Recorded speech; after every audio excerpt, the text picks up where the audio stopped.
샬롬. 오늘 하루도 말씀으로 시작하시는 여러분들을 주님의 이름으로 축복합니다.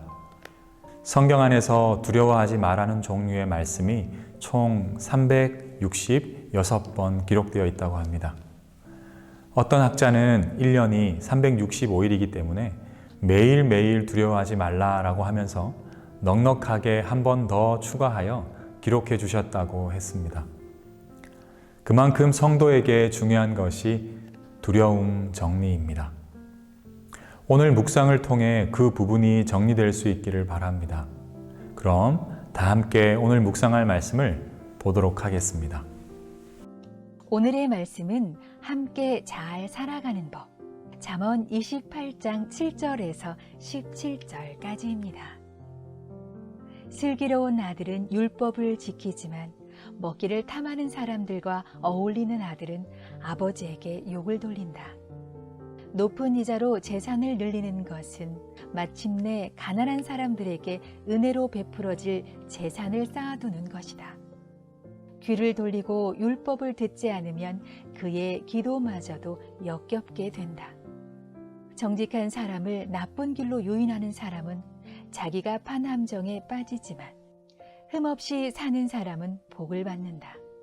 부자가 자기 보기에는 지혜롭지만 가난하나 슬기로운 사람은 그 사람의 속을 꿰뚫어 본다. 정직한 사람이 이기면 많은 사람이 축하하지만 악인이 일어나면 사람들이 숨는다. 자기의 죄를 숨기는 사람은 잘 되지 못하지만 죄를 자백하고 그것을 끊어버리는 사람은 불쌍히 여김을 받는다. 늘 두려워하는 마음으로 사는 사람은 복을 받지만 마음이 완고한 사람은 재앙에 빠진다. 가난한 백성을 억누르는 악한 통치자는 울부짖는 사자요 굶주린 곰이다. 슬기가 모자라는 통치자는 억압만을 일삼지만 부정한 이득을 미워하는 통치자는 오래도록 살 것이다. 사람을 죽인 사람은 함정으로 달려가는 것이니 아무도 그를 막지 말아야 한다. 우리가 하루하루의 삶을 살아가면서 같은 말이지만 크게 두 가지의 종류의 이것을 경험하며 살아갑니다. 그것이 무엇이냐 하면 바로 두려움입니다. 분명히 같은 단어임에도 불구하고 이 두려움은 대상을 누구로 하느냐에 따라 그 결과가 완전히 극과 극으로 차이가 나게 됩니다. 그래서 성도들은 이 두려움 관리를 잘 해야 합니다. 그리고 두려워할 대상 선정을 잘 하여서 은혜로운 신앙생활을 할 수 있어야 하는 것입니다.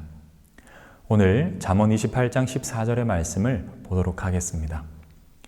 늘 두려워하는 마음으로 사는 사람은 복을 받지만 마음이 완고한 사람은 재앙에 빠진다. 우리가 먼저 생각해 보아야 할 것은 바로 세상을 상대로 하게 되는 두려움입니다. 이 두려움은 환경이 달라질 때 하고 사람의 관계가 바뀌면 하게 되는 것이 보편적입니다. 물론 그렇게 두려울 수 있습니다. 그래서 최선을 다해 그 두려움을 떨쳐보려 애씁니다. 하지만 이 두려움은 결코 우리의 힘으로 사라지게 만들 수도 없으며 사라지지도 않는다는 것입니다. 왜냐하면 한 인간 자체가 아무리 그 두려움이 사라지기를 바란다고 해서 그 마음이 평안해질 수 없기 때문입니다. 잠깐은 그런 것처럼 느낄 수 있지만 같은 일이 반복되거나 비슷한 상황이 발생되게 되면 어느새 눌렸던 두려움이 다시 살아나게 되어 있기 때문입니다. 그렇다면 말씀 속에서 알려주고 있는 성도는 무엇에 대해 두려워하는 그런 것일까요? 바로 그 대상이 세상과 환경이 아니라 하나님을 대상으로 두려워해야 한다는 것입니다. 이것을 다른 말로 주를 경외한다라고 표현합니다. 우리가 주로 사용하는 단어는 하나님을 경외합니다라는 말입니다. 이 표현의 본 뜻은 세상을 두려워하지 않고 하나님 당신을 두려워하며 겸손히 낮아지겠습니다라는 뜻입니다. 성도의 삶이 바로 이와 같아야 합니다. 두려움의 대상을 세상과 환경에서 하나님께로 옮기는 것입니다. 그러니 나의 신앙생활 속에서 어디를 바라보며 두려워하고 있는 것인지를 끊임없이 반복해서 점검하고 살펴보아야 하는 것입니다. 성경은 분명히 하나님을 두려워하는 자는 복을 받는다고 기록합니다. 따라서 반대로 하나님이 아닌 환경적 대상을 두려워하는 것은 복이 아닌 절망과 재앙에 빠지게 된다는 것입니다.